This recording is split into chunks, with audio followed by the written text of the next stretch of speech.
Well, this wasn't a video I was expecting to make today.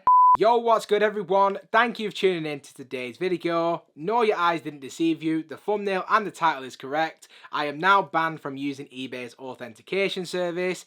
In this video, I'm going to tell you everything that you need to know about my experience and what I have experienced through ordering through the eBay platform. So I don't want to make this intro any longer than it needs to be. Let's go ahead and just dive straight into it.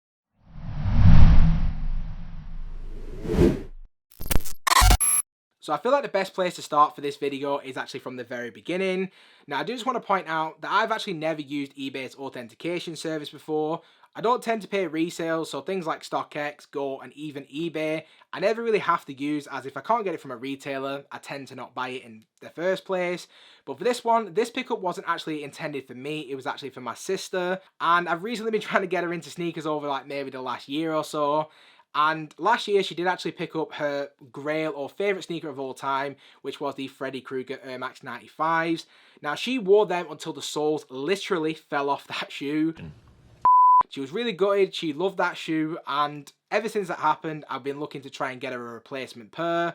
I went on eBay and I did actually see a really great price, something that I felt was a really good price to pay for me, just to get them for her, and kind of do this as a little bit of a surprise. Now initially, I had absolutely no issues with eBay. The whole system they use is flawless. You can see the listing and the listing's quite clear. You have the option to communicate with the seller, which I do think is a really great option, something that both StockX and Go don't allow you to do. So you can, if you have any questions about, the pricing, the condition, or if you want to know anything a little bit more about the seller, you can ask them through their contact service, which I personally thought was really good.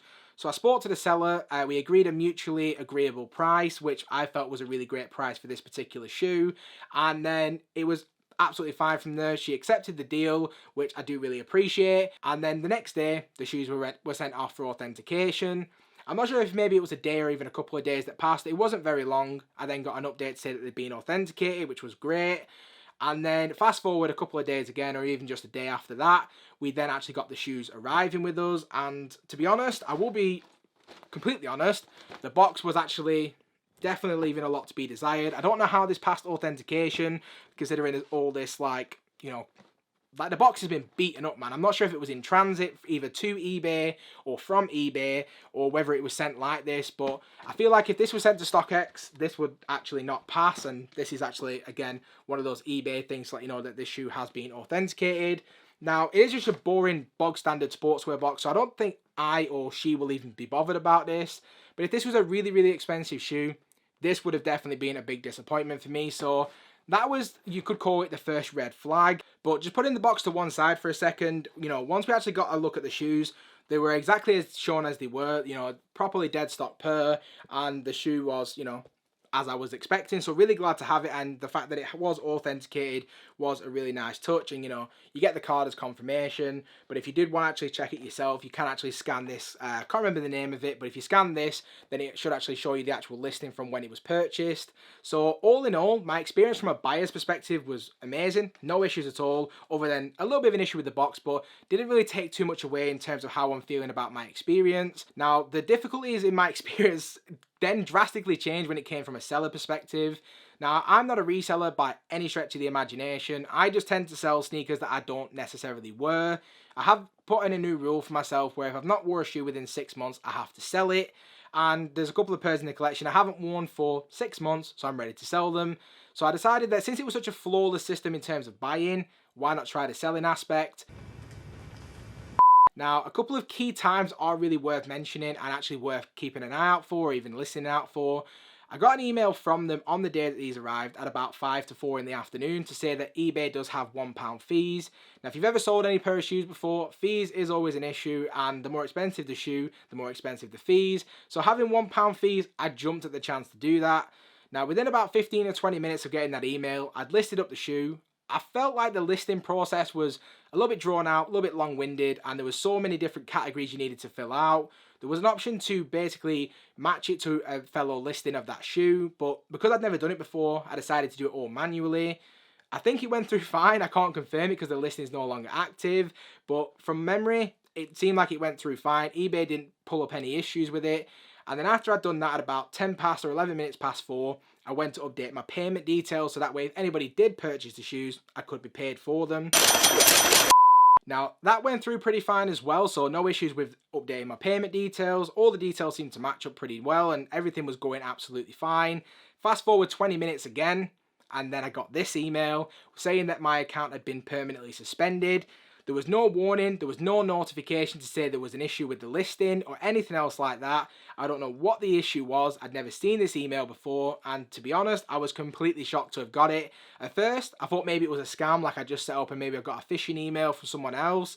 But when I logged into my account, there it was. I was completely suspended from eBay.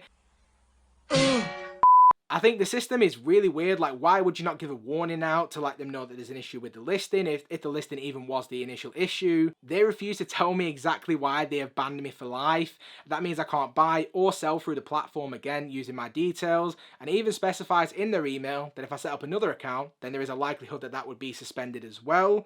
Why? So they definitely took a really harsh stance and they didn't explain to me why that was. I did try to look through the correspondence that they'd sent me, the emails and the messages on my account. Nothing explained it specifically. It just said that they were doing it to protect the eBay community. Right. I then went on to the live chat option to try and get some update. The first guy was not very good either, didn't really offer much help. He just told me to verify my details. I tried to do that, it wouldn't allow me because I was suspended in the first place, so it wouldn't allow me to verify my details. I then go back onto the chat option again, and on that second occasion, they pretty much went on to tell me that that I had a high risk factor in the community, and they were doing it to basically protect the eBay community. But even in the chat with them, they couldn't tell me specifically what I'd actually done to violate the policies or the terms and conditions. They refused to tell me why I've now been banned for life. They've also told me in these correspondence on the live chat option that because my account's suspended, I can't speak to them over the phone, which is ridiculous. I feel like any other service would allow you to speak to somebody or would offer you a little bit more information, but they didn't. So I'm honestly doing this video right now just to share my experience. This is definitely not going to be the experience of everybody, but I would be interested to see if any of you guys have had a similar experience to myself. If I do get any updates from eBay or if they reach out to me at all, I will make sure to do a part 2 to this video, so you guys can come along the journey with me and see if there's any way we can reverse this permanent ban. Plenty of other platforms that I can use like Depop, Go, and StockX, not Size. There's plenty of other platforms I can use, so I'm not losing any sleep over it, but I did think it was a good interesting topic for the channel to see if you guys have experienced anything similar, or if even you could shed some light on how you feel like this even came about. So if you guys know any more about it than I do leave me all of your comments in the comment section down below. I haven't actually given these to my sister just yet. I'm really excited to see how she reacts. So again, eBay from a buyer perspective, really very happy to have these, and I'm sure my sister will be as well. But definitely sort out your customer service because definitely needs some work. But if you have stuck around to this point in the video, just like I always say, I just want to say a huge thank you. If you haven't already, please feel free to smash that subscribe button. Also, do make sure the bell notification is switched on so you never miss a video. And I hope to see you all again in the next one.